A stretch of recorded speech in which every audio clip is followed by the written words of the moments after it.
आज योगग्रंथ मालेचा 17वा पाठ आहे आणि आपण योगग्रंथ अभ्यास दिशा ह्याच्यावर स्वामीजींची जी ग्रंथ प्रस्तावना आहे त्याच्याबद्दल आज बघणार आहोत. पण त्याच्या अगोदर थोडा आत्तापर्यंत 16 पाठ काय झाले त्याच्यातला थोडक्यात आढावा पण घेऊया. म्हणजे परत सगळेजण जे कोणी असतील नसतील ते सगळे आता एका लिंकशी येऊन शकतील. मग त्याच्या पुढे आपल्याला त्या सगळ्या गोष्टी बघता येतील. सुरुवातीला नेहमीप्रमाणे प्रार्थना करतो. आपणही प्रार्थना करा. ब्रह्मानंदम परमसुखदम केवलम ज्ञानमूर्तिं द्वन्द्वातीतं गगनसदृशं तत्त्वमस्यादिलक्ष्यम् एकं नित्यं विमलमचलं सर्वधी साक्षिभूतं भावातीतं त्रिगुणरहितं सद्गुरुं तं नमामि. मूकं करोति वाचालं पङ्गुं लङ्घयते गिरिं यत्कृपातमहं वन्दे परमानन्दमाधवम्. स्वामीजींचं महाशून्य बिंदूचं पुण्यस्मरण आणि राष्ट्रकल्याण प्रार्थना. हे राष्ट्र मोठं झालं पाहिजे यासाठी अखंड परिश्रमाबरोबर वातावरण शुद्धीही झाली पाहिजे. या दोन्हींची एकत्रता आम्ही करत आहोत. मानवता कल्याणमस्तु, राष्ट्र कल्याणमस्तु, व्यक्ती कल्याणमस्तु. हरिओम. सर्वांना विनंती की तुम्ही तुमचे ऑडिओ व्हिडिओ बंद करा म्हणजे डिस्टर्बन्स होणार नाही. सुरुवात करतो पाठाला.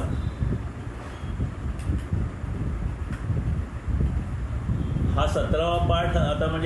आता आपण जवळजवळ योगग्रंथाच्या अंतरंगात शिरण्याच्या स्टेजला आलेलो आहोत आणि म्हणून ह्या सगळ्या योगग्रंथांच्या दृष्टीने जे महत्त्वाचे विषय आहेत की जे आपल्याला अगोदर माहीत असल्यानंतर पुढचा भाग समजणं सोपं जाईल अशा पद्धतीचे विषय आपण सगळे आत्तापर्यंत घेतले. त्याचा थोडक्यात पटकन आढावा घेऊ आपण. या पहिला आपण सुरुवात केली साध्य आणि साधन विवेक. म्हणजे आपलं साध्य या सगळ्या पाठमालेतील आणि इतर आपण जे प्रयत्न करतो ज्याच्यातलं साधकत्वाची प्रगती अंतिमतः आत्मज्ञान हे साध्य आहे. आणि मग हे साध्य करण्यासाठी साधना काय आहे तर श्रमानंद, धनानंद, ज्ञान, गुणाकार, सेवा ही सगळी साधन आहेत. स्वामीजींच्या न्यू एज फिलॉसॉफीची रूपरेषा थोडक्यात आपण एका पाठामध्ये बघितली. आणि हे योगग्रंथ म्हणजे स्वामीजींचीच नवतत्वज्ञान एका वेगळ्या पद्धतीने योगाच्या भाषेत सांगणारे योगग्रंथ आहेत. आणि या योगग्रंथाचं सार आपण थोडक्यात बघितलं ते असं आहे की जे वाचलं ऐकलं त्याचं चिंतन करावं. चिंतन करून स्वतःच्या मनाची खात्री पटवावी आणि मग त्या प्रक्रियेने सर्व शरीर बदलते याचा अनुभव घ्यावा. अट अशी ठेवली होती स्वामीजींनी की नीतियुक्त समता वर्तन हवं. कारण असं वर्तनच खऱ्या स्वार्थाचा मार्ग आहे आणि तो तात्पुरता आपल्याला गैरसोयीचा नकोसा वाटला तरी त्यानेच अनेक विघ्न दूर होतील. कोणत्याही माणसाला स्वतः आपली साधना सहज करता येईल ह्या सगळ्याचं मर्म हे योगग्रंथ सांगतात आणि नुसतं सांगत नाहीत तर प्रत्येक गोष्टीचे पुरावे पण देतात. या मनशक्ती तत्वज्ञानाचं अगदी 2 शब्दात सार सांगायचं म्हटलं तर स्वार्थासाठी निस्वार्थ आणि सुखासाठी दुःख स्वीकार हे आहे. आणि मग हे करत असताना आपलं सतत आत्मनिरीक्षण केलं, अहवाल आलेख ठेवले तर मग त्याच्यातून हळूहळू भयराग कमी होईल, धैर्य आणि शांती प्राप्त होईल. असा तो आपला म्हणजे प्रगतीचा किंवा आत्मपरीक्षणाचा भाग आहे. आता जरी आपण या योगग्रंथाचं साध्य अंतिम साध्य आत्मज्ञान हे जरी ठेवलं असलं तरी स्वामीजी म्हणतात की प्रत्येकाला ते जमेल असं नाही. म्हणून उत्कृष्ट व्यवहारी जीवन जगत स्वपर कल्याण साधू शकणारा मनुष्य निर्माण करणं हे न्यू एजचं किंवा मनशक्तीचं उद्दिष्ट आहे. आता यशस्वी जीवन करायचं असेल तर जीवनाचा अभ्यास महत्त्वाचा आहे आणि त्याच्यातून आपल्याला सुख आणि शांती मिळू शकते. आणि म्हणून आपण अभ्यास जरूर करा, व्यवस्थित अभ्यास करा, सगळं समजून घ्या. पण एकदा मिळालेला ज्ञान असेल त्याची शंका न करता त्या ज्ञानावर पूर्ण ज्ञाननिष्ठा बाळगा आणि अशा स्थितीत तुम्हाला उत्कृष्ट प्रत्यय येतील असं स्वामीजी म्हणतात. आणि असे संकल्प केलेले, खात्री पटलेले लोक एकत्र आले तर त्यांच्या विचारांची जी श्रद्धायुक्त एकता होईल, त्या एकतेतून प्रचंड शक्ती निर्माण होईल आणि त्यामुळे त्यांचं आणि समाजाचं किंवा समष्टीचं कल्याण होईल. स्वामीजी म्हणतात त्यांच्याच एका पुस्तकामध्ये की मी तुमच्या समोर असताना ज्ञानतत्पर राहा, पण मी समोर नसताना भावतत्पर राहा. म्हणजे थोडक्यात ज्ञानाधारित श्रद्धेचं महत्त्वसुद्धा स्वामीजी सांगतात. आता आपण एका पाठामध्ये द्वैत अद्वैत हा विचार केला. थोडक्यात हे जग एका गोष्टीपासून बनलं आहे की दोन गोष्टीपासून, हा द्वैत अद्वैत विचार आहे. म्हणजे हे जग जे आहे ते जड चेतन या दोन्हीचं बनलं आहे का फक्त जडाचं आहे का फक्त चेतनाचं आहे, असा तो विचार आहे. आणि हे आपल्याला कशाला समजून घ्यायचं तर मी म्हणजे कोण, मी म्हणजे शरीर का मी म्हणजे मन का मी म्हणजे दोन्ही का मी म्हणजे आत्मा, हे सगळं आपल्याला समजायचं आहे. म्हणून आपण हा द्वैत अद्वैताचा जो काही कन्सेप्ट आहे अत्यंत थोडक्यात आपण बघून घेतला. आणि उपनिषद, वेदांत दर्शन आणि शंकराचार्यांची जी काही ह्या वेदावर भाष्य आहेत त्यांच्यानुसार ईश्वर आणि सृष्टी या दोन वेगवेगळ्या वस्तू नसून, म्हणजे त्या दोघात द्वैत नसून अद्वैत आहे असं ते सिद्धांत आहे. आणि मग अद्वैत सिद्धांताच्या बरोबरच आपण कर्मविपाक किंवा प्रारब्ध ह्या संकल्पना आणि त्यातून स्वतःचं आत्ताचं वर्तमान कर्माचं महत्त्व म्हणजे क्रियमाण कर्माचं महत्त्व याचं सुद्धा आपण काही पद्धतीने विचार केला. ह्या त्रिगुण संकल्पनेचा आपल्या क्रमविकासात संबंध आहे. कारण आपल्याला आपल्यातले त्रिगुण जर का अधिक चांगल्या पद्धतीने करायचे असेल, आपला जर सत्वगुण वाढवायचा असेल तर आपल्याला अभ्यास करायला पाहिजे, साधना करायला पाहिजे. आणि तसं आपण जर केलं तर आपल्यातला सत्वगुण वाढू शकतो. म्हणजे प्रत्येकामध्ये तिन्ही गुण आहेत, परंतु आपल्याला कल्याणकारी हा सत्वगुण आहे. आणि बऱ्याच वेळा सत्वगुणाच्या ऐवजी अन्य गुणसुद्धा आपल्याकडे असू शकतात. म्हणून प्रयत्नाने सत्वगुण वाढू शकतो. काय हो, हॅलो, ऐकू येत नाही? ऐकू येत नाही? काय झालं?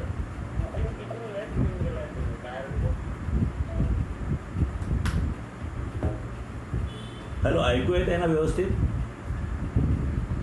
हॅलो हॅलो हॅलो, कोणीतरी सांगा आवाज येतोय का व्यवस्थित तिकडे का नाही येत आहे? गेला.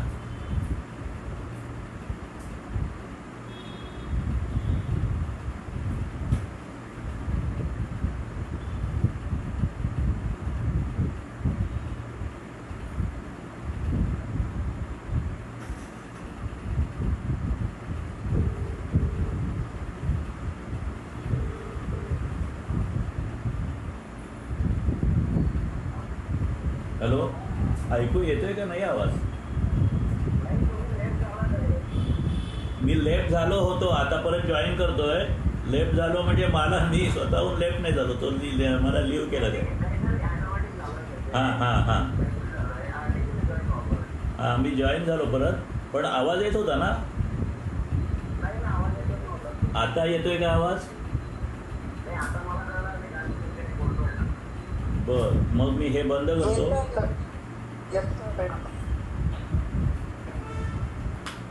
ओके, येतोय ना आवाज?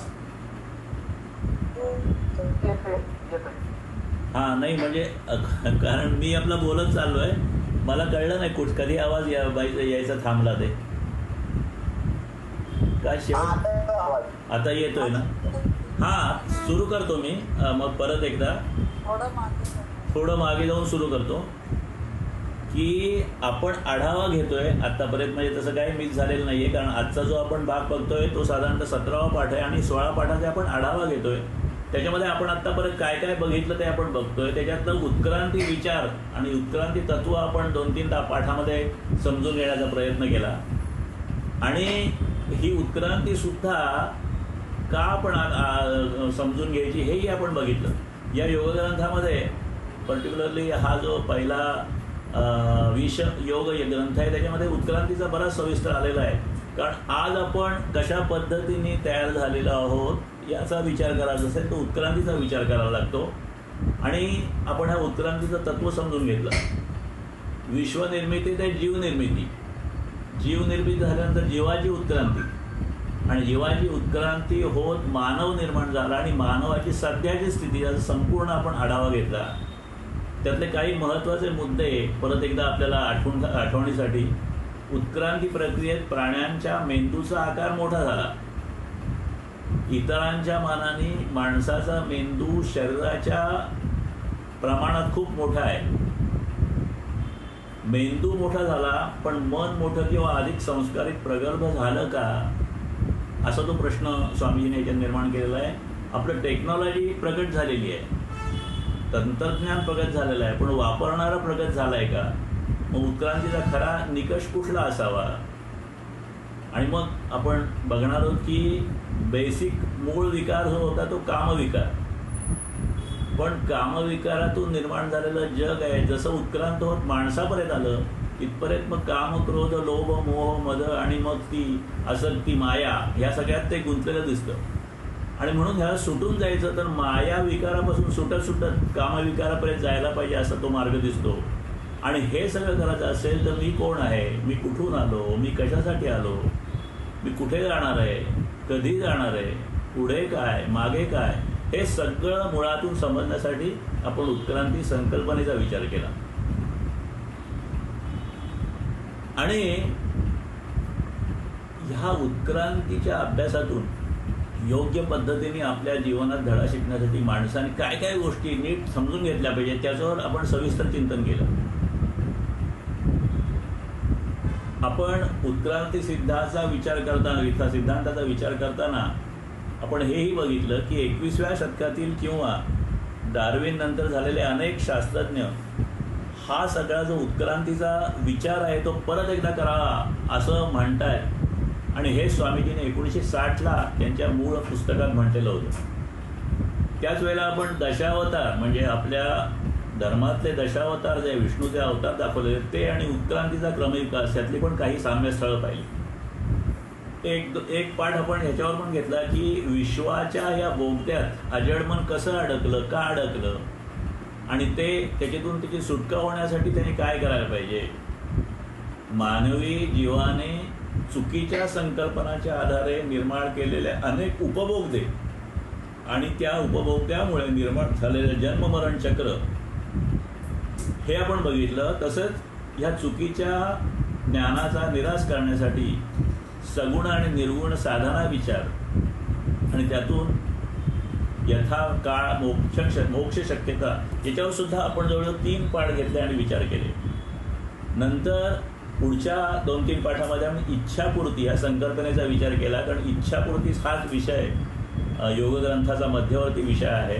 प्रत्येक माणसाला आपल्या इच्छा पूर्ण व्हाव्या असं वाटतं आणि म्हणून हा इच्छापूर्तीचा आपण विचार केला. आता इच्छा निर्माणच का होतात तर त्याच्यावर आपण बघितलं की जेव्हा मृत्यूनंतर जीव दुसरं शरीर घेऊन जन्म घेतो किंवा पुनर्जन्म घेतो तेव्हा त्या जन्मात तो जो जन्म असतो तो इच्छापूर्तीसाठीच असतो, वासनापूर्तीसाठी असतो. आणि मग ह्या इच्छापूर्तीचा विचार करताना आपण हेही बघितलं की अनेक लोकांच्या अनेक इच्छा असू शकतात. त्या इच्छा क्षणाक्षणाला बदलू शकतात. म्हणून इच्छापूर्तीचा विचार करताना आपण असा एक सारांश काढला की कितीही वेगळ्या वेगळ्या इच्छा असल्या तरी त्या इच्छातून एकच गोष्ट प्राप्त करायची असते, त्यांना ती म्हणजे सुख. मग सुखप्राप्तीचा आपण विचार केला. सुखप्राप्तीसाठी काय काय लागतं तर संपत्ती लागते, आरोग्य लागतं आणि स्वभाव चांगला लागतो. आणि मग त्याच्यासाठी आपण जास्त जो भाग दिला आहे तो संपत्तीवर आपण विचार नाही करत आहे, आरोग्य आणि स्वभाव ह्या 2 गोष्टीवर आपण विचार करतोय. कारण संपत्तीसाठी सगळा विचार आपल्या व्यवहारात केलाच जातो. तर ह्या दृष्टिकोनात आपण बघितलं की आपल्याला जर का आपला स्वभाव सुधारायचा असेल किंवा स्वभावातले दूर करायचे असतील तर आपल्याला चांगल्या पद्धतीने आपलं परीक्षण करता आलं पाहिजे, आपल्या स्वतःचं परीक्षण करता आलं पाहिजे. आणि ह्याच्यावर आपण बराच विचार केला. त्याच्यात आपण श्रेयस्कर आणि प्रेयस म्हणजे श्रेयस आणि प्रेयस म्हणजे माझ्या आवडीचे विषय आणि योग्य विषय याच्याबद्दल पण चिंतन केलं. आणि आपण असं बघितलं की आवडीचे विषय जर का श्रेयस्कर नसतील, योग्य नसतील, तर आपल्याला आवडीचा विचारापेक्षा योग्य विचारांचा विचार केला तर आपलं खरं कल्याण आहे. नंतर आपण हेही बघितलं की जसा आपल्या सुखाचा दुःखाचा गतीशी संबंध आहे, म्हणजे न्यूटनच्या नियमाशी संबंध आहे, म्हणजे प्रतिगती घेतल्यानंतर आपल्याला सुख मिळू शकेल हा जसा विचार केला, तसा विश्व हे समता तत्वाने चालतं किंवा समतेवर विश्वाचं सगळं कारभार चाललेला आहे. आणि माणूस हा विश्वाचा घटक असल्यामुळे माणसाला सुद्धा हे समता तत्व लागू होतं. आणि म्हणून विज्ञानही तेच सांगतं आणि भारतीय ऋषी ज्ञानी विचारवंत यांनी संस्कृतीत समता आधारित यज्ञ पद्धती रुजवली आणि सर्वभूती परमेश्वर हे तत्व मानलं. विज्ञान हे निसर्ग नियमांचा अभ्यास करतो. निसर्ग नियम मनुष्याच्या जीवनाला कसे ॲप्लिकेबल आहे त्याचा अभ्यास करून माणसाला यशस्वी आयुष्य जगण्यासाठी हे नियम आपल्या जीवनात आणि वर्तनाला कसे जोडले पाहिजेत आणि त्यामुळे स्वतःचं कसं कल्याण करून घेतलं पाहिजे, हे सगळं स्वामीजींच्या संशोधनाचा विषय आहे, जो योगग्रंथाच्या माध्यमातून आपण समजून घेतो. आणि अशा प्रकारचं एक सायन्स आणि फिलॉसॉफी किंवा सायन्स आणि स्पिरिच्युअलिटी ह्याच्यामधला जो समन्वय आहे हे न्यूवेचं किंवा स्वामीजींचं अद्वितीय कार्य आहे असं वाटतं. आणि हे आपण अधिकाधिक समजून घेण्याचा प्रयत्न करतो. इच्छा पूर्तीवर आपण विचार करताना ज्या समस्या मुख्य बघितल्या त्या अशा होत्या की प्रत्येकाची जी वृत्ती असते ती स्वार्थी वृत्ती असते, ती अतिसंकुचित असते आणि विकारी असते. एक दुसरी सुखाची कल्पना जी असते ती चुकीची असते. आणि मग अतिशय गतिशील आणि स्ट्रेसफुल तणावपूर्ण जीवन आहे, या सगळ्यामुळे प्रॉब्लेम होतात. आणि म्हणून विज्ञान आणि संत यांचं जे मार्गदर्शन आहे ते आपण बघितलं आणि ह्या सगळ्याचा विचार करून आपण सांगितलं की हे जर का साधायचं असेल सूत्र आपल्याला, म्हणजे प्रपंच यासाठी मनाचं शिक्षण आणि परमार्थासाठी संस्कारी मनाचं समर्पण, हा आपल्याला जर का साध्य करायचा असेल तर अहंकार मुक्त मनाचं शुद्ध स्वरूप म्हणजे आत्मा, तिथे एकरूपता आपल्याला करण्याचा प्रयत्न केला पाहिजे. आत्मज्ञानाच्या स्थितीने आपल्याला पुढे त्या दिशेने पुढे जायला पाहिजे. आणि मग हे साधण्यासाठी सूत्र काय आहे की एक प्राथमिक संकल्प, तो म्हणजे थोडंसं निस्वार्थ व्रत आणि ध्यानशांतीचा संकल्प. आणि प्रगत संकल्प म्हणजे निष्काम कर्मयोग, सज्ञान भक्ती आणि ज्ञानातून समाधीची स्थिती. आता हे सगळं वेगळ्या वेगळ्या टप्प्यावर कशा पद्धतीने आपण करू शकतो ह्याच्याबद्दलचं मनशक्ती केंद्र अगदी जन्मपूर्व स्थितीपासून ते ज्येष्ठ नागरिकांपर्यंत मार्गदर्शन करत असतं. आणि त्याच्यातून वेगळ्या वेगळ्या पद्धतीने हे ज्ञान आपल्याला मिळतं. त्याचं सगळ्याचं सार म्हणजे हे योगग्रंथ आहे असं आपण बघितलं. आणि मग आपण विकार आणि वासना टाळू तर शकत नाहीत. ज्या जन्म झाला आहे आणि आपण सर्वसामान्य जीवन जगतोय त्याच्यामुळे आपल्याला ह्या पण त्याच्यावर लक्ष ठेवायला पाहिजे. म्हणजे स्वतःचं निरीक्षण हवं, स्वतःच्या हेतूकडे लक्ष हवं, हेतू समतेचा ठेवण्याचा प्रयत्न केला पाहिजे. स्वार्थी हेतू सहज येतो, पण समतेचा हेतू ठेवायचा असेल तर आपल्याला स्वतःबरोबर इतरांचा सुद्धा विचार करावा लागतो. आणि जी आपली विषयांची, विकारांची, इच्छांची तीव्रता आहे ती एकदम कमी होणार नाही, पण हळूहळू संकल्पाने कमी करण्याचा प्रयत्न करावा लागतो. अशा पद्धतीने जर का अहंकार रहित निर्भयता निर्मळ करणारे जर का आपण प्रयत्न अंगी बाणू शकलो तर हळूहळू अशा वर्तनाने आपण स्वतः संतुष्ट आणि आनंदी होऊ, तसंच आपण इतर लोकांना सुद्धा शांत आणि संतुष्ट करू शकू. आणि त्यामुळे एक मोठा फायदा होईल, त्या आपलं चित्त शुद्ध होईल. आणि समर्थाने एक उपमा दिली ती आपण बघितली की झाड तोडणारी जी कुऱ्हाड असते त्या कुऱ्हाड झाड तोडत असते, पण चंदनाचं जर झाड असेल तर ते चंदनाचं झाड तोडणाऱ्या कुऱ्हाडीला सुद्धा सुगंधित करतं. आणि म्हणून स्वामीजी म्हणतात, समर्थ म्हणतात, तू आयुष्यात चंदनाप्रमाणे झिजत कार्य कर. कर्मात जर का स्वार्थापेक्षा असेल तर त्याच्यामध्ये शीतलता, पवित्रता राहत नाही. आणि म्हणून एकंदर संपत्ती, वडिलोपार्जित संपत्ती, रेस, लॉटरीतून मिळाला अशी संपत्ती ह्याचा अजिबात लोभ ठेवू नकोस. सुखामागे दुःख आणि दुःखामागे सुख एक चिरंतन चक्र चालू आहे. दुःखाचं दुःख कमी झालं की सुखाचा ताठा देखील राहत नाही. आणि मग अशा विवेकी वर्तनाने आपण आपल्या स्वस्वरूपाशी, आत्मरूपाशी एकरूप होऊ शकू. असा सगळा विचार आपण करतो. यातलं चिंतन सूत्र असं आहे, म्हणजे अगदी आता हे सगळ्या आपण बऱ्याचशा अभ्यास झालेल्या पाठांचा आढावा घेतला, पण या सगळ्या आढाव्याचा आढावा असा आहे की इच्छापूर्तीसाठी योगग्रंथ. इच्छापूर्ती म्हणजे सुखप्राप्ती. सुखासाठी सर्वात महत्त्वाचं म्हणजे वर्तन. वर्तनामुळे समता येते आणि ही स्वार्थी वृत्तीने सहज साधत नाही समता. म्हणून निस्वार्थाच्या संकल्पाने सुरुवात करून हळूहळू प्रगती साधणं ही दिशा आहे. समतेचा संकल्प म्हणजे समतेसाठी वर्तन. समतेसाठी वर्तन म्हणजे आपल्या पलीकडे बघणं, फक्त आपला विचार न करणं, इतरांचा सुद्धा विचार करणं. आता बाह्य समता आणि अंतरसमता ह्या दोन्ही गोष्टी आपण बघायला पाहिजेत. बाह्य समता म्हणजे बाह्य जगात आपलं वर्तन समतेचं पाहिजे, आणि अंतरसमता याचा अर्थ आपल्या शरीरातलं अंतर्गत म्हणजे आपल्या पेशींशी आपलं वागणं ते समताचं पाहिजे. म्हणजे बाह्य जगतात समता असेल तर निरपेक्ष त्यागाने ती साधेल. श्रमधन आनंदाने, श्रमानंद धनानंदाने, निरपेक्ष त्यागाने ती साधेल. पण आपल्या अंतर्जगातली समता म्हणजे आपल्या आतली समता जी आहे ती आपल्याशी आपण नीट वागण्याने म्हणजे पेशी विज्ञानाने समजेल. आणि म्हणून संघटित मनाने पेशी मनाचा विचार करून आपला अनावश्यक अहंकार, आपल्या चुकीच्या सुखकंपला ह्या सगळ्या हळूहळू कमी करायला पाहिजे. इंद्रिय सुखाची कल्पना, सत्तेची, संपत्तीची, प्रतिष्ठा, हव्य असे सगळं हळूहळू कमी करायला पाहिजे.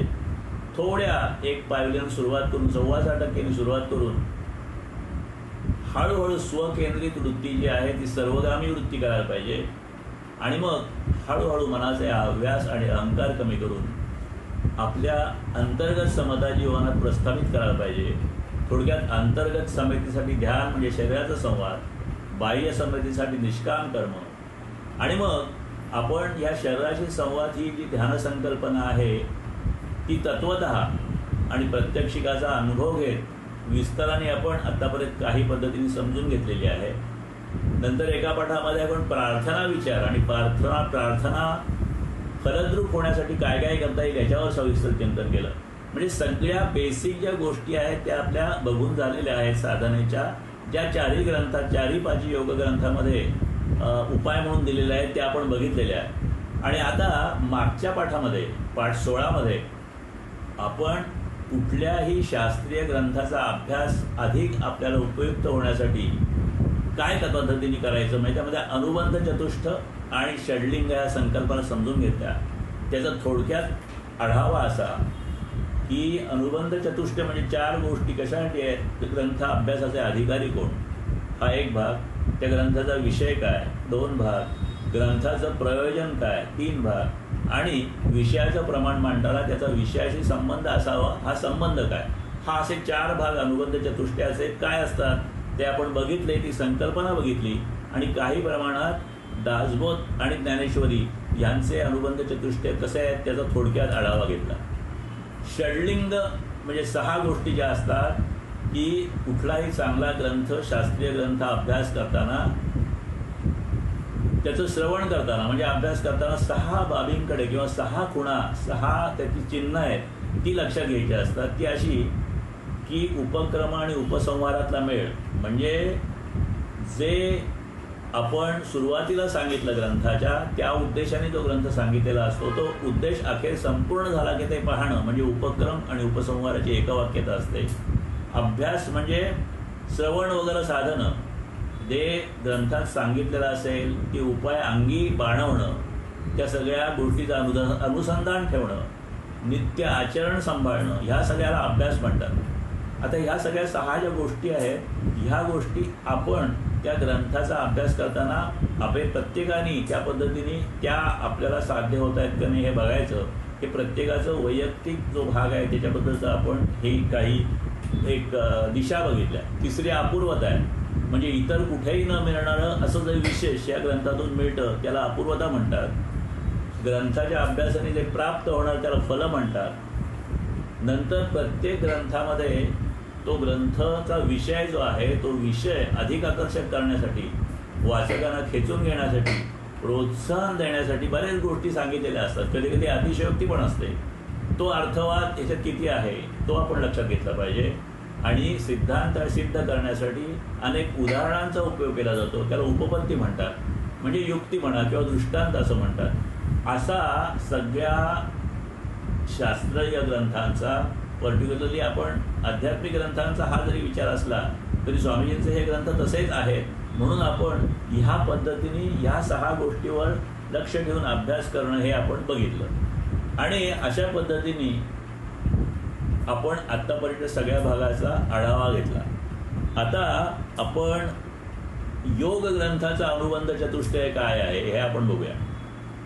गोष्ट अधिकारी, विषय काय, प्रयोजन काय आणि संबंध काय, या योग ग्रंथांचं एकत्रित अनुबंध चतुष्टय असं म्हटलं तर अधिकारी कोण आहे? या योग ग्रंथांचा अधिकारी म्हणजे अभ्यास करणारा अधिकारी कोण आहे? ज्यांना आपली प्रापंचिक आणि परमार्थिक प्रगती करून साधकत्वाचा क्रमविकास साधक अंतिमता मोक्षप्राप्ती करायची इच्छा असलेले साधक. म्हणजे मोक्षप्राप्तीची इच्छा असेलच असं नाही, परंतु आपल्या जीवनाची क्वालिटी अधिक चांगली करायची आहे असे कोणी असलेले ते अधिकारी आहेत.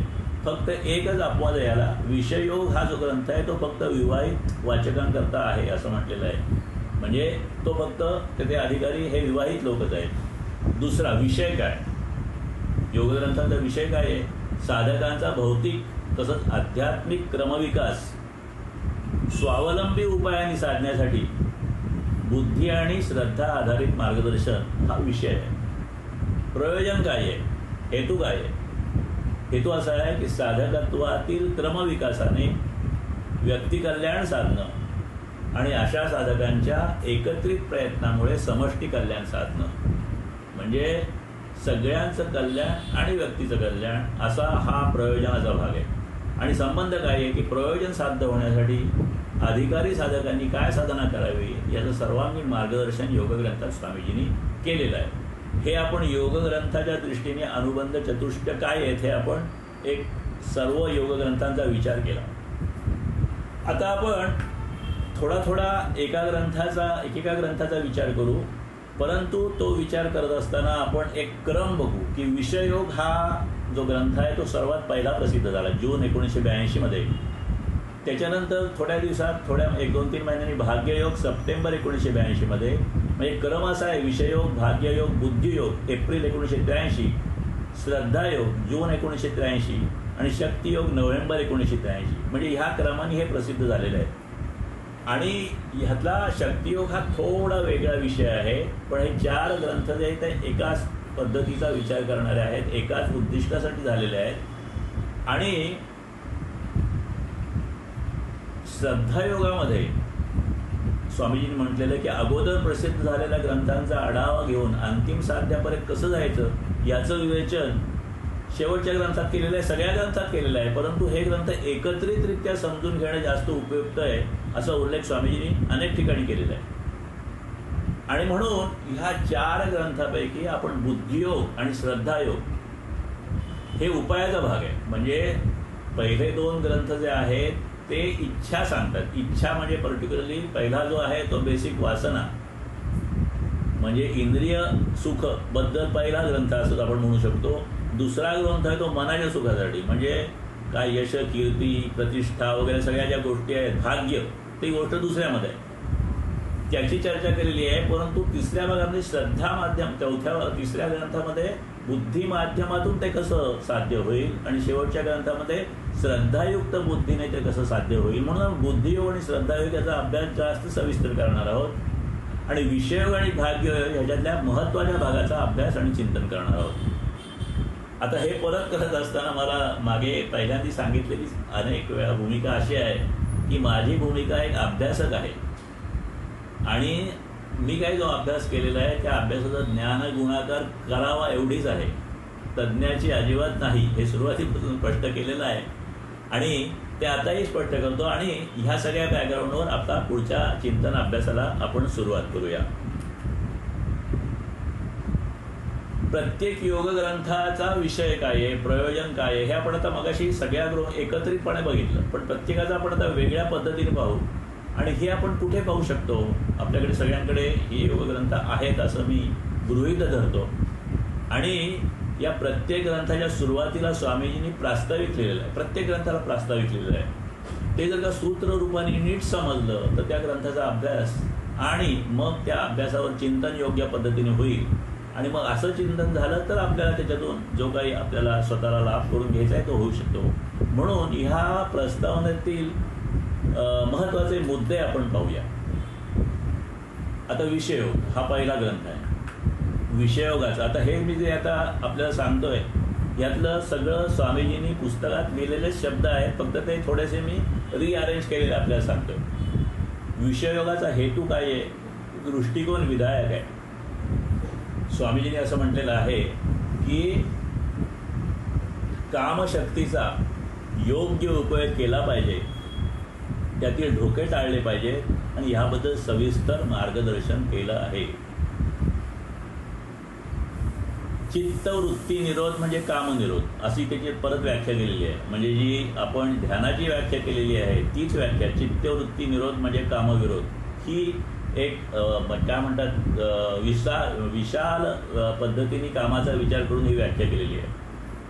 आणि मग योगाचं उद्दिष्ट आपल्या चित्ताचा निरोध करणं म्हणजे चित्तावर ताबा मिळवणं हा आहे. परंतु हे सोपं आहे का? तर अजिबात सोपं नाही. सामान्य माणसाची अवस्था तर अशी असते की जर का आपण विरोध करायचं म्हटलं तर अजूनच विरोध होतो, त्या चित्ताकडून आपल्याला अधिक विरोध होतो. स्वामीजींनी म्हटलंय की तोडीता तरू कुठे आणखी भराने, अशी माणसाच्या चित्ताची अवस्था असते.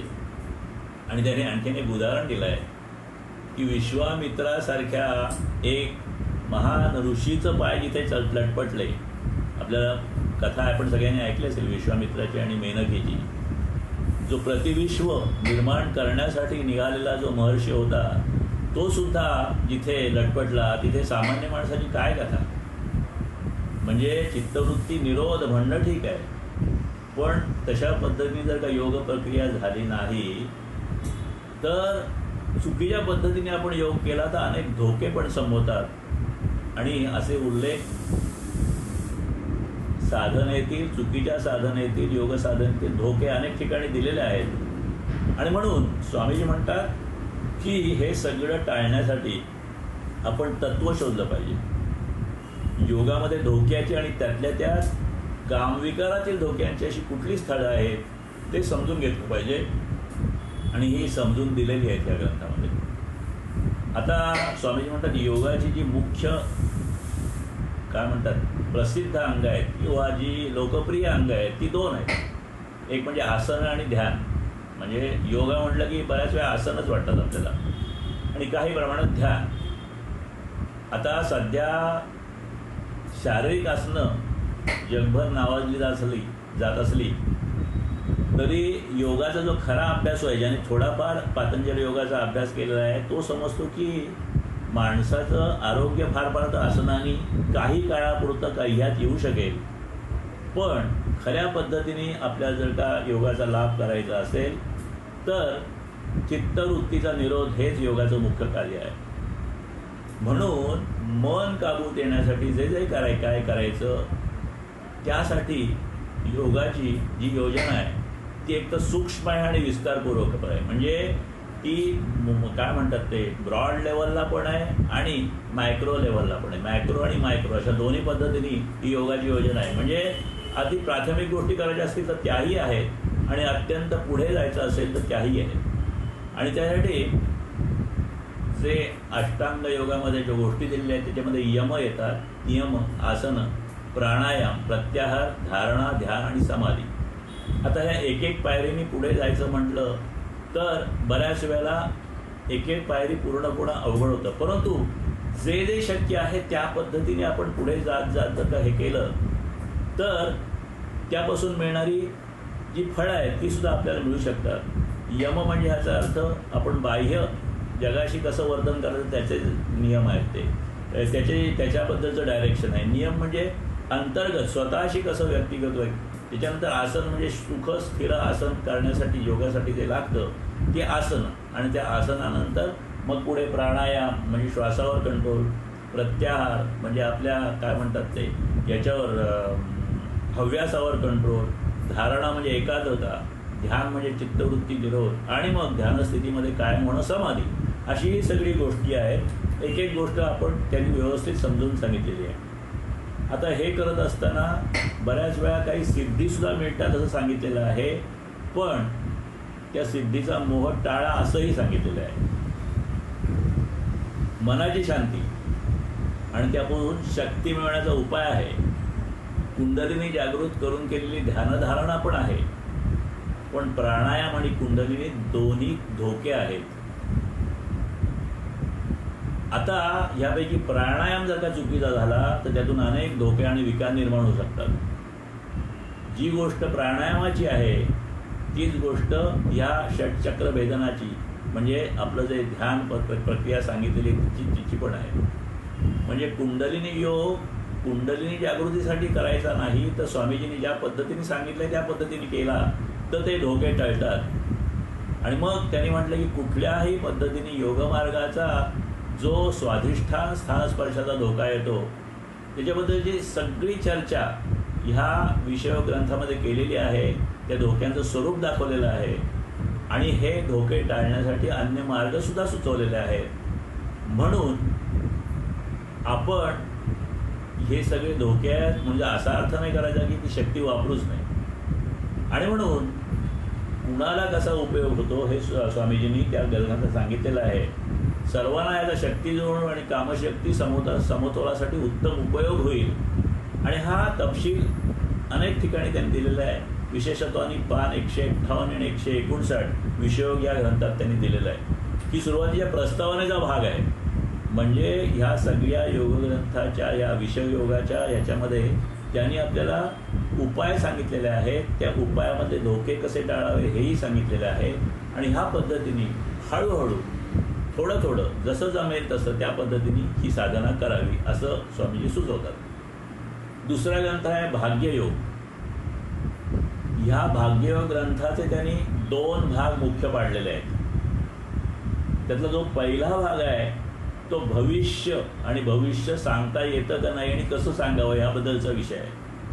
आणि दुसरा भाग आहे तो कशा पद्धतीने जे काही भविष्य असेल ते सुधारता येईल याच्याबद्दलची माहिती आहे. स्वामीजी प्रस्तावना म्हणतात की 1 ते 15 या मुद्द्यामध्ये तो पहिला भाग जो आहे तो 15 मुद्द्यापर्यंत असं सांगतो की माणसाचा काळ आणि स्वभाव यावरून त्याचं भविष्य सांगता येतं. म्हणजे माणसाचा काळ म्हणजे जन्मकाळ आणि स्वभाव याच्यावरून त्याचं भविष्य सांगता येतं. फक्त जन्मकाळावरून भविष्य बरेच लोक सांगतात, परंतु स्वामींनी स्वभाव याचा विशेष त्याच्यात ॲड केलेला आहे. आता काळ आणि स्वभाव या दोघांचे एकत्र परिणाम जर कुठे पाहायला मिळत असतील तर स्वामीजींनी परत सांगितलं की ते हृदय किंवा नाडीवर म्हणजे पूर्वस्थितीत काय झालेलं आहे आणि स्वभावामुळे काय घडतं हे सगळं आत्ता काय त्याचा उपयोग होतो याचा आत्ता परिणाम होतो ते तुमच्या हार्टबीट्सवर किंवा नाडीगतीवर अवलंबून येतो. शरीरात अनेक प्रकारच्या गती आहेत, पण मोजायला ढोबळपणाने सोपी गती म्हणजे नाडीची गती आहे, म्हणजेच हृदयाची गती आहे. आणि ह्या हृदयाच्या गतीचा आणि स्वभावाचा जो एकत्र विचार करतात तो 15 मुद्द्यात ग्रंथापर्यंत हा भाग आलेला आहे. आणि हा भविष्य सांगण्यासाठी हा अभ्यास कसा करायचा हा विषय आहे त्याच्यामध्ये. आणि आपण हा भविष्याचा विषय काही फार घेणार नाही आहे आपण, कारण आपल्याला भविष्य सांगण्यापेक्षा ते भविष्य कसं सुधारता येईल ह्याची माहिती जी दुसऱ्या भागात आहे म्हणजे 16 ते 26 या मुद्द्यामध्ये आहे ते आपण जास्त समजून घेणार आहोत. कारण शेवटी इच्छापूर्ती ह्या माध्यमातून आपण ह्या योगग्रंथांचे अभ्यास करतोय. म्हणून भविष्य जाणून घेण्यापेक्षा भविष्य सुधारता कसं येईल आणि स्वामीजींनी पण दुसरा जास्त भर त्या दुसऱ्या भागातच दिलेला आहे.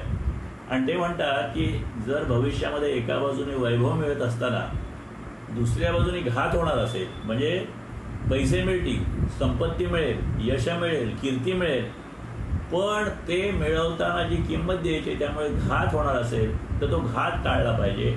आणि ह्या सगळ्याची चर्चा या 16 ते 26च्या पुढच्या 27-28 मुद्द्यात केलेली आहे.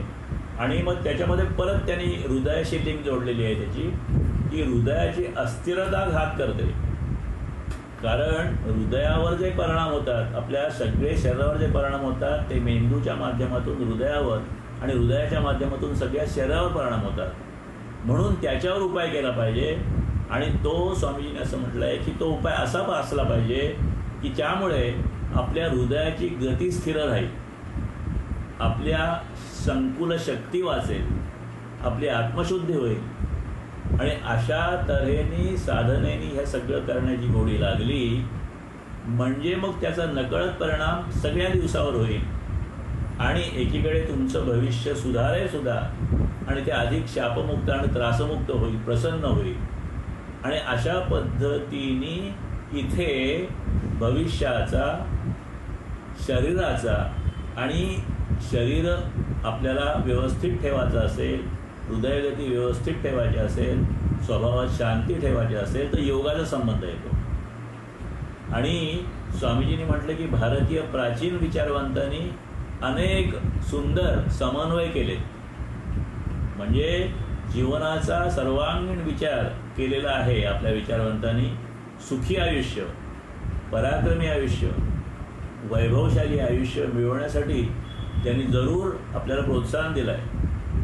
पण तेच आयुष्य त्याग आणि शांती यांच्या समतोलाने शापमुक्त राहण्याचीही योजना केलेली आहे. स्वामीजींनी हीच योजना आपल्याला या योगग्रंथात करून दिलेली आहे. जो मनुष्य ध्यानासाठी थोडा वेळ बसेल तो दिवसाच्या इतर भागात जे पराक्रम करील ते अधिक चांगल्या मनाने, चांगल्या हेतूने, त्यातले दुष्परिणाम ध्यानकाळातील योगावस्थेत जाणल्यामुळे तो आपले पराक्रम अधिक निस्वार्थ निर्भयतेने करेल. म्हणजे त्यांनी पराक्रम करावे, ज्यांनी भाग्य मिळवावं, परंतु ते चुकीच्या पद्धतीने न करता त्याला जर त्या ध्यानाची, विचाराची आणि योगाच्या अष्टांग योगाच्या जी बैठक आहे त्या बैठकीची जर का आपल्याला त्याला दिली, म्हणजे बॅकग्राऊंड दिलं, तर तो सगळे पराक्रम करेल, परंतु निस्वार्थाने, निर्भयतेने करेल, उतावळेपणाने करणार नाही. आणि त्या सगळ्या प्रयत्नातून जे काही निर्माण होईल ते सुद्धा तो फक्त स्वार्थासाठी वापरणार नाही, तर थोडाफार निस्वार्थासाठी, इतरांसाठी सुद्धा वागेल. आणि परत त्यामुळे अशा वापरण्यामुळे त्याला अधिक यश, कीर्ती मिळेल, समाधान मिळेल, शांती मिळेल. आणि असं हे भाग्ययोग चक्र त्याच्या आयुष्यात सुरू होईल. ते कसं असावं हा भाग्ययोगाचा विषय आहे. बुद्धियोग आपण भरभर बघतोय, कारण आपण नंतर प्रत्यक्ष काही गोष्टी याच्यातल्या ज्या आहेत त्या सविस्तर बघणार आहोत. परंतु इथे आपण त्या अनुबंध चतुष्टयाच्या दृष्टीने आपल्याला काय काय प्रत्येक ठिकाणी बघायचं आहे ते बघतोय. बुद्धियोगामध्ये काय बघायचं आहे? बुद्धियोग आणि श्रद्धायोग यातलं जे प्रास्ताविक आहे बुद्धियोगाचं, त्याच्यात स्वामीजी म्हणतात बुद्धियोग आणि श्रद्धायोग यातले विषय परस्पर विरोधी असावेत अशी शंका एखाद्या न जाणत्याला येईल, अजाणत्याला येईल. बुद्धी आणि श्रद्धा या गोष्टी परस्पराला छेद देणाऱ्या आहेत असं वरवर पाहता वाटतं. म्हणजे हा बुद्धिवादी आहे आणि हा भक्तिवादी आहे, भक्त आहे, अंधश्रद्धा आहे, असं जे एक समज झालेले आहे ते वरवर वाटतं. पण स्वामीजी म्हणतात बुद्धिनिष्ठेवर श्रद्धा हा समन्वय बरा. म्हणजे बुद्धिनिष्ठा ठेवली पाहिजे, पण बुद्धीचा विचार शेवटपर्यंत करून झाल्यानंतर जिथे बुद्धीचा विचार संपतो तिथे पुढे तर्कयुक्त जो विचार आहे त्याच्यावर श्रद्धा पाहिजे. आणि अशा पद्धतीचा विचार आपल्याकडे अध्यात्मामध्ये केलेला आहे. बुद्धीच्या मर्यादा जाणून सुद्धा, म्हणजे प्रत्येकाला बुद्धीच्या मर्यादा, विज्ञानाच्या मर्यादा माहिती आहेत, त्या जाणून सुद्धा तीच आपलं भलं करील असं म्हणण्यात परत श्रद्धेचा थोडा अंश येतो. आपण बघतो ना की श्रद्धा तर आपल्याला ठेवायलाच लागते ना आयुष्यात. वागताना श्रद्धे, शिक्षकांकडे शिक्षण, शाळेत ॲडमिशन घेताना श्रद्धा ठेवायला लागते, रेल्वेने प्रवास करताना श्रद्धा ठेवायला लागते, विमानात बसताना श्रद्धा ठेवायला लागते. काय की हे सगळं सिस्टीम चालणारी आहे. आपण डॉक्टरांकडे जातो, डॉक्टर सांगता ही टेस्ट करा, ती टेस्ट करा, श्रद्धेनेच करायला लागते. कारण प्रत्येक ठिकाणी आपलं काही त्या टेस्टमध्ये काय चालत आहे काय नाही आपल्याला काही समजत नाही. तर अशा पद्धतीने बुद्धिनिष्ठेवर श्रद्धा म्हणजे बुद्धीच्या मर्यादा जाणून सुद्धा तीच आपलं भलं करेल असं मांडण्यात बुद्धीवर श्रद्धेचा थोडा अंश येतो. आणि बुद्धीला मर्यादाच नाही असं म्हणालं किंवा बुद्धीला सगळंच कळतं असं म्हणलं तर विज्ञान जे आहे तेच विज्ञानाच्या मर्यादा सांगतं. Limitations of science, frontiers of science, paradoxes in science, law of contradiction, infinity, inexhaustibility of matter, या अनेक कल्पना आहेत की ज्या विज्ञानाच्या संदर्भात आलेल्या आहेत आणि त्याच्यामध्ये समजत नाही असंच म्हणतात. आता सायन्स आणि फिलॉसॉफीमध्ये सुद्धा अशा पद्धतीने खूप विचार केलेला आहे स्वामीजींनी आणि सविस्तर वर्णन केलेलं आहे. इवन आईन्स्टाईन काय बोलतो सायन्सबद्दल, आपण बुद्धीच्या मर्यादा किंवा बुद्धिवादी विज्ञानाच्या मर्यादा आपण बघतोय. Einstein says about science, one thing I have learned in a long life that all our science measured against reality is primitive and childlike, and yet it is the most precious thing we have. म्हणजे विज्ञाना वाचून आपलं चालणार नाही, पण विज्ञान सगळंच आपल्याला सांगतं असं नाही. आता उदाहरणार्थ विज्ञान आपल्याला जग कसं आहे याचं वर्णन करायला मदत करते, पण ती परिस्थिती योग्य अयोग्य चांगली किंवा वाईट आहे याच्याबद्दल निर्णय कुठलाही विज्ञान देत नाही. वैज्ञानिक ज्ञान कसं वापरावं हे विज्ञान तुम्हाला सांगत नाही. म्हणजे टेक्नॉलॉजी विज्ञान निर्माण करतं, परंतु टेक्नॉलॉजी कशासाठी वापरायची. तुमच्या हातातला मोबाईल आहे, तुमच्या हातातल्या मोबाईलमध्ये जी काही काय म्हणतात त्या सोशल साईट्स आहेत त्या तुम्ही कुठल्या बघायच्या काय बघायच्या हे तुम्हाला सायन्स सांगणार नाही. देवता अस्तित्वात आहेत का, अलौकिक घटक मानवी व्यवहारात हस्तक्षेप करतात का, हे सगळे प्रश्न महत्त्वाचे आहे, परंतु विज्ञान तुम्हाला अशी उत्तरं द्यायला मदत करणार नाही. इतकंच नाही, नैतिक निर्णय, सौंदर्यविषयक निर्णय, विज्ञानाच्या उपयोगाबद्दलचे निर्णय आणि अलौकिक गोष्टीबद्दलचे निष्कर्ष हे विज्ञानाच्या कक्षेबाहेर आहेत. आता ते विज्ञानाच्या कक्षेबाहेर आहे त्याचा अर्थ असा नाही की ही क्षेत्र महत्त्वाची नाहीत. नैतिकता, सौंदर्यशास्त्र, धर्म या सगळ्या गोष्टी मूलभूतपणे मानवी समाजावर प्रभाव टाकणाऱ्या आहेत, पण विज्ञान त्याच्याबद्दल अनभिज्ञ आहे. स्वामीजींनी म्हटलं आहे त्यांच्या सायन्स अँड फिलॉसॉफीमध्ये, why this universe came into being and how, म्हणजे हे विश्व निर्माण कशाला झालं, कसं झालं हे विज्ञानाला माहीत नाही. अगदी साधी गोष्ट आहे की साधी जडाची व्याख्या सुद्धा विज्ञानाला अनेक वर्ष करता आली नव्हती. फक्त आईन्स्टाईन आल्यानंतर त्यांनी जे काही सिद्धांत मांडला त्याच्यावरून हे सगळं जड आहे ते एनर्जीचं, जड जे आहे ते एनर्जीचं म्हणजे नॉन मॅटरचं मॅटर आहे असा तो सिद्धांत इंटरप्रिट केला स्वामीजीने आणि मग मनाची व्याख्या मांडली. आता ब्रूस लिप्टन नावाचा एक अमेरिकन सायंटिस्ट आहे की जो बेसिकली कन्व्हेन्शनल सायंटिस्ट होता, पण नंतर त्याच्या लक्षात आलं की विज्ञान ज्या 4 मुख्य स्तंभावर आधारित आहे ते स्तंभ चुकीचे आहेत असं तो म्हणतो. त्यांनी एक पुस्तक लिहिलेलं आहे, त्या पुस्तकाचं नाव आहे स्पॉन्टेनियस इव्हॅल्युशन आणि त्या स्पॉन्टेनियस इव्हॅल्युशनमध्ये तो म्हणतो की विज्ञान म्हणतं ओनली मॅटर मॅटर्स. नंतर विज्ञान दुसरा जो स्तंभ दुसरा आधार मानतो ते सर्वायवल ऑफ द फिटेस्ट म्हणजे हा तुमच्या डार्विनचा सूत्रक्रांत आहे ते. नंतर it is in your gene म्हणजे तुमचं जे काही वागणं आहे ते तुमच्या जीन्सप्रमाणे होतं असं विज्ञान मानतं. आणि इव्हॉल्युशन इज रँडम म्हणजे हे जी उत्क्रांती झालेली आहे ती कशीही झालेली आहे, अद्वा झालेली आहे असं विज्ञान मानतं. आणि सगळं आत्ताचं सध्याचं विज्ञान याच्यावर आधारित आहे.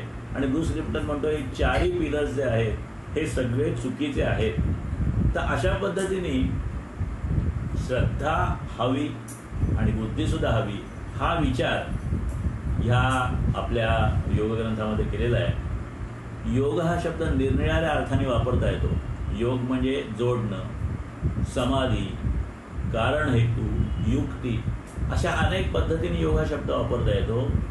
आणि बुद्धियोगमध्ये स्वामीजी म्हणतात तुमच्या सुखासाठी तुम्ही बुद्धियोग जेव्हा पसंत करता याचा अर्थ तुमच्या सुखाचं कारण, तुमच्या सुखाचा हेतू, तुमच्या सुखाची युक्ती इत्यादी अर्थाने तो शब्द योगाचा आपण वापरतो.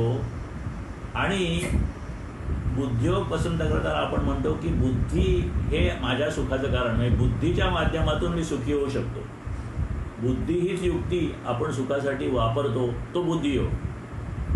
म्हणजे बुद्धीनी तुमची समाधान स्थिती म्हणजे धीर समस होण्याची स्थिती, समाधी निर्माण होते, हा बुद्धियोगाचा अर्थ आहे.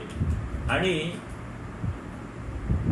मनुष्य निर्माण होण्याच्या ज्या कारणस्थिती आहेत ज्या आपण उत्क्रांतीमध्ये बघितल्या बघा, की मनुष्य जो निर्माण झालेला आहे तो अमिबापासून निर्माण झालेला आहे, आणि अमिबा जो निर्माण झालेला आहे तोही त्याच्यापूर्वी काय स्थिती होती त्याचा आपण अभ्यास केला. तर ह्या सगळ्या स्थितीतून माणूस निर्माण झालेला आहे.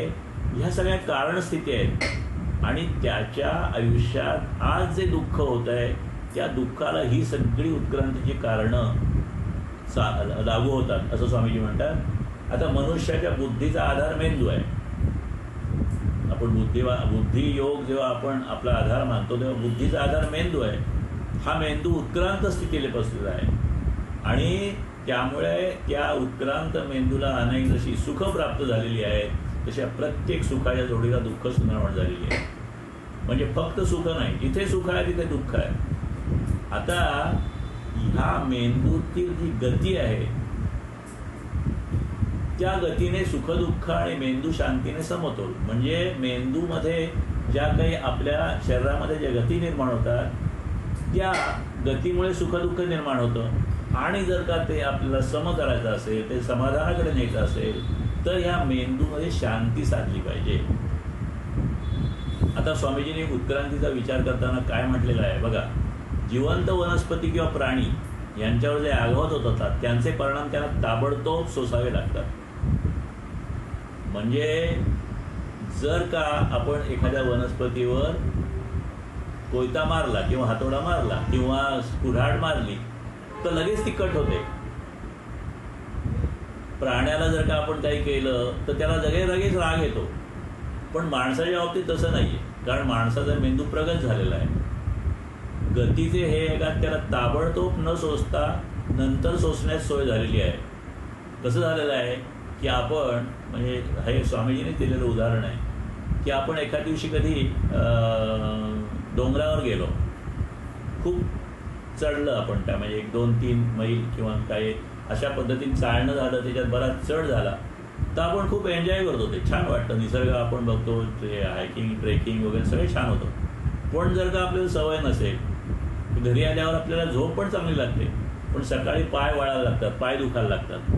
म्हणजे जेव्हा आपण आनंद घेत असतो त्यावेळेला आपल्याला त्रास होत नाही, तो त्रास नंतर होतो. तेच स्वामीजी सांगतात, मनुष्याचा मेंदू अधिक प्रगत झाला याचा अर्थ गतीचे आघात त्याला ताबडतोब न सोसता नंतर सोसण्याची सोय झाली. हा एक प्रकारे त्याचा फायदा झाला, पण दुसऱ्या प्रकारे तोटा झाला. आणि मग उदाहरण दिलं त्यांनी की एखाद्या माणसाला वस्तू उधारीवर मिळू लागल्या तर त्याला बऱ्याच गोष्टी घेता येतात आणि त्या सगळ्या गोष्टींचं सुख मिळतं त्याला, पण नंतर त्याचं कर्ज त्याला पुढे फेडावं लागणार आहे याचं त्याला भान नसतं. या उपमेप्रमाणे माणसाला दुःखाची किंमत ताबडतोब दिल्याशिवाय सुख मिळू लागलं. म्हणजे काय, चुकीच्या गोष्टी केल्या, फसवाफसवी केली, लांडीलवाडी केली, काळा बाजार केला, पैसे मिळतात, सुख मिळतं, पण त्याची जी किंमत पुढे द्यायला लागते, त्याचे जे प्रत्याघात सोसायला लागतात ते साठत जातात. आणि मग स्वामीजी म्हणतात गतीचे हे आघात चुकवायचे असतील तर शरीराला शांत करणं म्हणजे मेंदूला शांत करणं ही प्रक्रिया आहे, मनाला शिक्षण देणं ही प्रक्रिया आहे. आणि अशा पद्धतीने मनाचं शिक्षण आणि वर्तनाचं शिक्षण म्हणजे योग्य पद्धतीने आपला समानंद आणि शांत बसणं, मेंदूला शांत करणं म्हणजे ध्यान. अशा पद्धतीने या बुद्धियोगाचा आपण विचार करतोय. आता हे सगळं तुमच्या मनाची, तुमच्या बुद्धीची खात्री पटल्याशिवाय तुम्हाला साधणार नाही. म्हणून या सगळ्या प्रक्रियेचं आपण ज्ञान करून घेतलं पाहिजे. आणि बुद्धियोग ग्रंथामध्ये हे सगळं जे आहे ते जेवढं शक्य असेल तेवढ्या विस्ताराने आणि पुराव्यानिशी दिलेलं आहे. हा बुद्धियोगाचा अभ्यास करत असताना आपल्याला सुख घेत असताना काय शरीरामध्ये बदल घडतात, शरीरामध्ये, हृदयामध्ये, सगळ्या शरीरामध्ये ह्या सगळ्या गोष्टीचा विचार करून त्याच्यातून जे त्रास निर्माण होतात ते टाळायचं असेल तर ध्यानाची जोड कशी द्यायची हे बघितलेलं आहे. आणि सगळ्या म्हणजे ग्रंथामध्ये हे बुद्धियोग ग्रंथामध्ये विस्ताराने ज्ञान दिलेलं आहे. आणि मग योग ध्यानाच्या भाषेत म्हणजे शांतीच्या भाषेत तू खोलात जावा असेल तरही याच ग्रंथाच्या 9व्या प्रबंधामध्ये त्यांनी केलेलं आहे. आणि मग ते म्हणतात की तुमची साधना शरीरातल्या 6 चक्रांच्या भाषेत जशी जशी वर जायला लागेल तसतसा तुम्हाला एक आत्मपूर्णानंद मिळेल आणि मग दुःख कमी व्हायला लागतील, वर्तनात बदल होईल, हेतूमध्ये बदल होईल, आपल्या मनोवृत्तीमध्ये, चित्तामध्ये बदल होईल आणि मग हळूहळू आपल्याला तिचे फायदे मिळायला लागतील. आता बुद्धियोगासाठी मेंदूत गतीत बदल करायचा याचा अर्थ 6 पैकी 5व्या चक्रावर म्हणजे विशुद्ध चक्रापर्यंत साधना न्यायची. कुठल्या गोष्टीकडे भाग्ययोगा ग्रंथामध्ये त्यांनी सांगितलेलं आहे की हृदयापर्यंत साधना आपली जर पोचली तर आपल्याला भाग्ययोग साधला असं त्यांनी म्हटलेलं आहे. बुद्धियोगामध्ये त्यांनी असं म्हटलेलं आहे की 5वं म्हणजे जे आपलं कंठातलं जे चक्र आहे विशुद्ध चक्र, या विशुद्ध चक्रापर्यंत साधना आपली पोचली तर ते झालेलं आहे.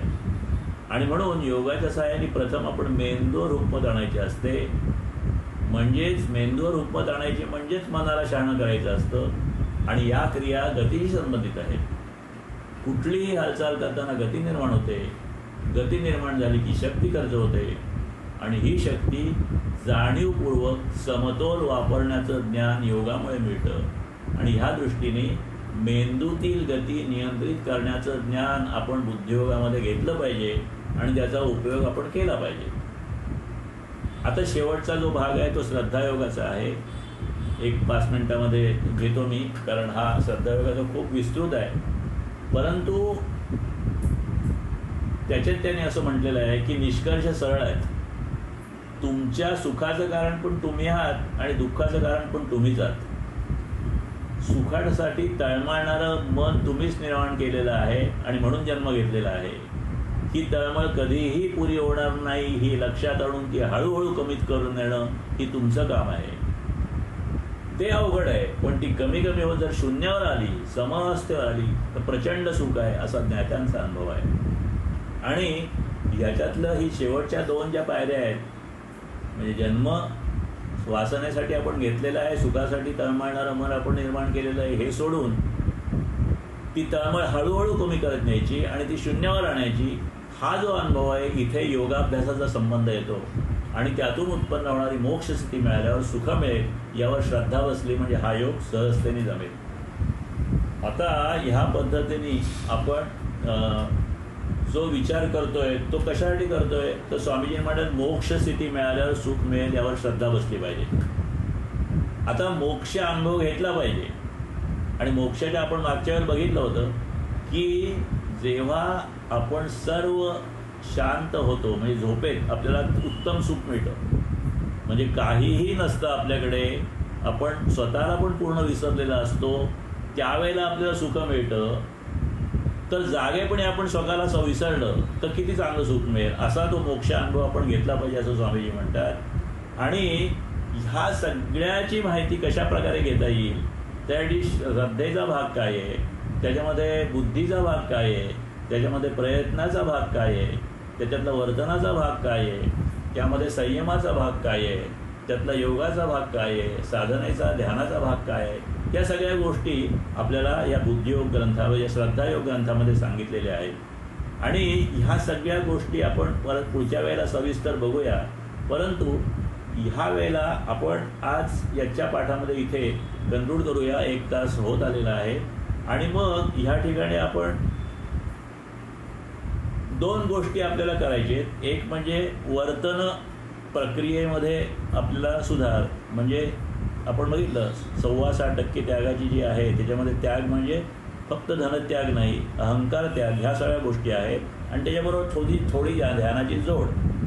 आणि मग हे आपल्याला काय म्हणतात विषयोग साधत असताना म्हणजे वासनापूर्ती करायच असताना आणि विषयाचा अर्थ फक्त कामवासना याचा अर्थ काम नाही, कामाची परत व्याख्या स्वामीजींनी वेगळ्या पद्धतीने केलेली आहे.